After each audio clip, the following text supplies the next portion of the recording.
Hello everybody, it's Wyvern here with another bit of Total War Warhammer 2 Quick Match gameplay. First, before I do start the match, I want to apologize for being really inconsistent with my casting schedule, and that's been largely due to real life things going on. I've had a lot of schoolwork that's been due, finals, and also work-related things and trips that I had to take, so sadly I just haven't had the time to play or cast, but now we're back, and hopefully with a more consistent schedule. And for this game, it's a bit of chaos on Dwarf action, and I wanted to try just a straight up moronic wide great weapon build with chaos. I've tried to do more flexible or maneuverable builds with chaos before, and I've never really found them to be all that rewarding.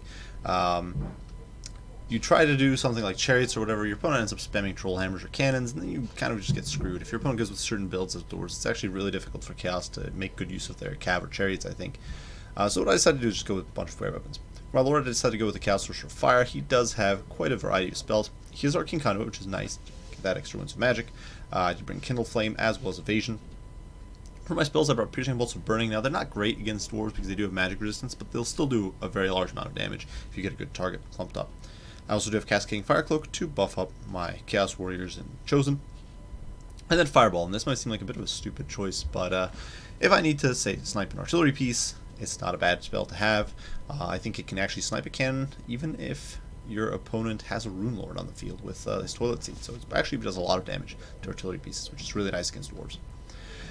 Now for the rest of my build, well, we've got a Manticore here in the sky. Both of these guys are Manticores, by the way, the Chaos Sorcerer as well as my Manticore here. So, providing a bit of air protection. Now, I personally have bashed the Manticore pretty often I do it pretty often. I really don't like the unit, but I think that this is one of the few matchups where you can get some value out of it if you're going with a wide build like this, simply as a form of protection against gyrocopters and something to chase them. Because Marauder Horsemen don't really perform that well in that task, in my opinion. For the main line, it is a mix of 3 Chosen with Great Weapons, as well as a bunch of Chaos Warriors with Great Weapons. Then we do have a unit of Chaos Marauders over there to soak up some blasting charges or be a nuisance to Slayers, and then a single unit of Chosen on this flank. And these guys are actually the normal shielded variant, figuring they can soak up some missile fire, and they'll actually do pretty well against Great Weapon units. Chosen, because of their monsters' melee stats, are actually a pretty potent unit that I think a lot of people underestimate. Now for my opponent, he did go with a Great Weapon build, which is actually pretty cool. Most Dwarf players will go with these sort of campy cannon builds, and it makes sense. If your opponent brings a Hell Cannon or something, it can be difficult otherwise. But my opponent did go with a Rush build, which props to him. Kudos. It's pretty cool. For his Lord, he decided to go with a Rune Lord, so he's just got Rune of Wrath and Ruin. He's got a Runesmith, same thing, Rune of Wrath and Ruin. So very cheap Lord selection here, but potentially quite a bit of damage and control on my infantry blobs. And the one problem with the infantry is that if I try to compromise the backline, and he starts hitting the few units trying to get into the backline with Rune of Wrath and Ruin, we will be in some trouble. That said, no Rune of Character as, so the Runesmith not going to be debuffing my troops. He's not going to be able to buff his troops to keep them alive better, none of that sort of stuff. For his front line, my opponent has 3 units of Hammers, no Peak Gate Guard. Hammers will not quite trade all that well with Chaos Warriors or with Chosen with Great Weapons. They'll definitely lose pretty handily, but you know, with Rune of Wrath and Ruin help as well as missile help, they'll do pretty well. On the flanks, we do have some miners, including one unit with blasting charges, which is potentially really good, especially get something like Marauders, who are unfortunately on the other flank. A unit of Giant Slayers is in the back, alongside actually 2 units of Giant Slayers in the back. These guys potentially very good against Chaos Infantry, despite being squishy. The AP values are really nice. Dragonback Slayers for the slows and the anti-large. 2 units of Quarrelers to most likely zone away things like Marauder Horsemen, single unit of Dwarf Warriors with Great Weapons, and then 2 Rangers with Great Weapons, one of them being Old Large Raider. So a pretty potent, pretty good all-around comp in my opinion. Definitely had a little light on protection against, say, Chariots, because while Slayers are okay, they can potentially get run roughshod, but still, a pretty cool build in my opinion. So as my opponent does start cresting this ridge over here, I'm actually going to take advantage of the fact that he is coming up over this hill to launch a fireball sideways on the hammers. Now, this is something, like, normally if you play with, say, an Amber Spear, and you try to land it broadside like this, and you're up in the air, it'll just burrow into the ground. Same thing with Fireball. But when you've got this much distance and your opponent is on a ridge, you can take advantage of the height to land a potential hit. So you can see the Fireball coming in, curving in because it homes, and actually plows through these hammers. It's not quite the effect you'd, say, get from a unit like, or from an ability like Amber Spear, but still, 25 models lost in these hammers is no mean feat. And my opponent did actually lose the model or 2 over there on the Great Weapons as well. In the meantime, my Chosen are getting focused down immediately by the Quarreler Fire, as well as Runes of Wrath and Ruin, so very good target selection there. Obviously, that's kind of to be expected. That's what happens when you go in with elite infantry against dwarves. In the meantime, my opponent is throwing a few hatchets here at the Chosen, but the Chosen, of course, have silver shields, and they don't give a darn, so they're going to dive in here against the hammers and start chopping them up. And my opponent didn't get his charges off, which is really important for me. Hammers do have a respectable charge of 18, and now the Chosen are actually going to trade pretty well here. In the meantime, the Chaos Warriors with great weapons are pushing into the front line. You can see trying to get in there. These guys over here overwhelming, sweeping past the hammers, and my opponent is going to be forced to commit his Dwarf Warriors, but Dwarf Warriors are just not that good. Over here, the Chaos Marauders are tying down the miners, and we're kind of able to blitz through, start getting on top of these Ulthar's Raiders, on top of these Dwarf Warriors. My opponent is not quite able to extricate himself fast enough, and so despite the fact that these Chosen get pulverized here between the Rune Lord, the Hammers, and the Giant Slayers, elsewhere the situation is going much better. Here the Chosen once again got hit by Rune of Wrath and Rune, but we were able to hit him with a Cascading Fire Cloak, and they are going to start pulverizing these Hammers in short order, and we do still have this unit of Chaos Warriors coming in from reserve.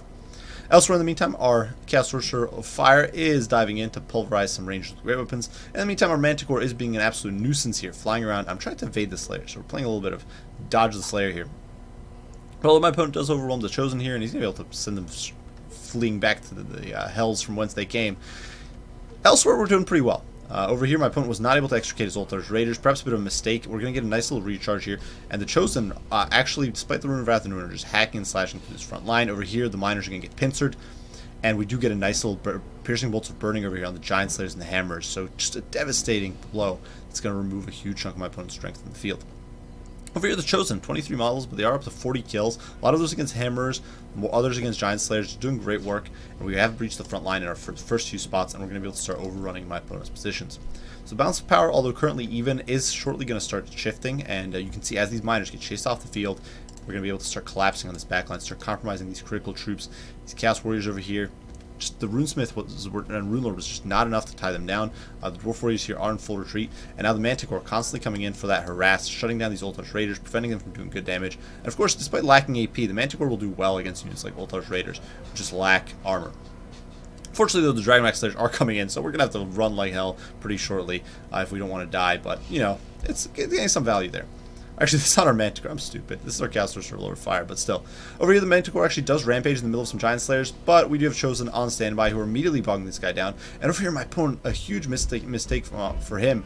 The Chosen here are bogging down the Hammers, bogging down the Giant Slayers, getting a huge value here because they're basically as expensive as Hammers. They're cheaper, actually, than Giant Slayers. So they're getting huge value, tying these units down, while these Giant Slayers over here get eradicated.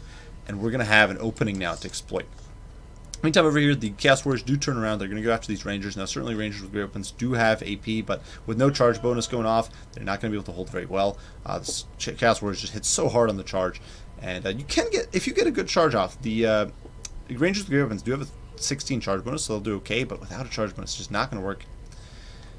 Elsewhere, once again, these over here, my opponent is using his Marked by Ulthar to debuff these Chaos Warriors, but unfortunately, they're still able to get in. They're still doing a lot of damage to these Dragonmax Slayers. They will eventually lose, but I did put a few chevrons into them earlier, so they're actually going to be able to tank okay here. Chaos Marauders, in the meantime, compromising the backline, getting in on these Quarrelers and the Rangers, and shutting things down.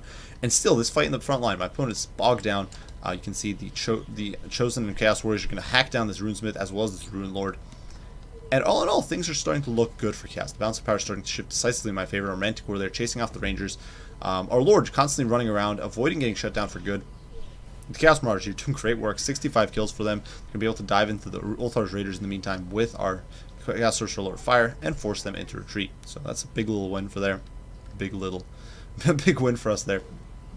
But of course, we don't want the Chaos Sorcerer Lord Fire getting trapped here in the pits, because that would be disastrous. Still, 71 kills is pretty impressive. He's been doing a lot of work. He's definitely been paying his dues. Let's just do the sweeping advance at this point. My opponent is going to lose these Hammers here in this fight. The Chosen here on their last 13 models. The Chaos Warriors at 70. We're able to cut down these Giant Slayers. They're just the last pocket of resistance here. They're trying their hardest. They're trying their hardest here. They're trying their little hearts out, but really, it's just not going to work. Certainly, they'll trade better with great weapons than other units, like say Hammers probably would, but for their cost, but still, it's just not good enough. Elsewhere, you can see the Ulthar's Raiders finally routed for good by the Manticores. Over here, my opponent's army is just routing the Rune Lord there, shatters. We still have this unit of Chaos Warriors over there, which I think ran down or was running down my opponent's returning units, and at this point, we are able to simply win the game. My opponent's army shatters and he GG's before we slaughter all of his Slayers. So, we'll play to my opponent, Rabin Micah here. And I had a lot of fun. I thought it was pretty cool. I really do like the fact that he tried a great weapon build. This is a build I sometimes mess around with myself, but it's something I don't see people do all that often. It's difficult to pull off with the dwarves, just due to the risk if your opponent brings artillery themselves. Dwarves just don't have the tools to shut it down properly. So I feel like it's very difficult to make non-campy builds work with dwarves, or non-campy, non-vanguard builds. But really, props to him for trying, and honestly, pretty cool build. I'll get to a few critiques in a second.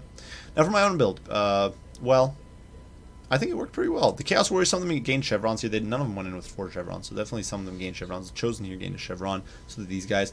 My opponent focused the Chosen very heavily with his runes and his support, which just obviously makes sense. But because of that, he wasn't able to focus the Chaos Warriors, and they still have very respectable stats, and they're able to kind of hack and slash their way through these peripheral units, the Miners, the Dwarf Warriors, and then munch on the back line while my opponent's Hammers were just tied down trying to slide out with the Chosen, and the Chosen are ultimately just better. You look at even the Chosen, normal Chosen, was getting 60 kills. To be honest, I'm tempted to try builds with just the Chosen, because while Chosen with the Great Weapons are strong, they're so squishy to shooting, whereas Chosen with Shields, they've got 60% shield value, which is monstrous. The Manticore actually performed pretty well, 45 kills. I was able to keep it moving most of the time. Got some really good value against the backlines, the Ulthars, Raiders, the Rangers, the Quarrelers. Same thing with the Chaos Sorcerer, 74 kills. Obviously, quite a few of those, at least 25 from that Fireball, or maybe close to 30 because he also clipped a unit of Rangers, if I remember correctly. And probably another 20 or 30 or so from this bombardment. But still, he was getting some really good value that game, able to duck around the map and harass my opponent. So I found that was really useful. For my opponent's build, a few little critiques here. I actually do think the Runesmith idea isn't necessarily bad. One thing I personally think might be better is to try to bring some Troll Hammers to shut down Chariot play. They'll still do okay against infantry, and if your opponent goes heavy on Chariot play, having Troll Hammers could be, in my opinion, a huge boon. Otherwise, maybe try to cram in a cannon somewhere. I personally am not the biggest fan of Giant Slayers. I think you're better off trying to use Runes of Wrath and Ruin to slow down your opponent. Have more debuffs, I think, on the Runesmith. You might even want to do double Runesmith. Get like 2 Hammers of Characteraz in there so you can debuff your opponent's Chosen. I'd probably dump the Giant Slayers, maybe just bring Dragonbacks for the slow, and then bring like Trollhammer Torpedoes, and maybe a unit or 2 of Rangers or Quarrelers if you can afford it. And then focus the front line on Hammers.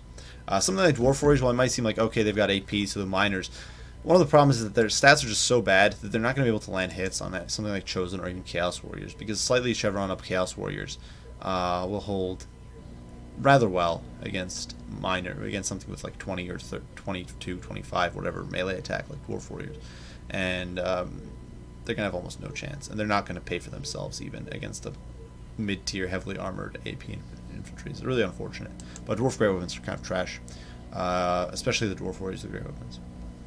But regardless, well played to my opponent. I had a lot of fun. I thought this build was fun. It's not, once again, I wouldn't say this isn't necessarily. wouldn't say either build here is not necessarily the most competitive. Potentially, you'd want to bring some mobile units here as chaos, but nonetheless, I had a lot of fun. I hope you guys enjoyed the video. Hope you found it entertaining. If you did, be sure to leave a like and subscribe down below. If you have any comments, any criticism, any questions, as usual, do not hesitate to post them. I will do my best to respond as soon as I can. I do thank you all for watching, and I will see you all in the next one. Bye for now.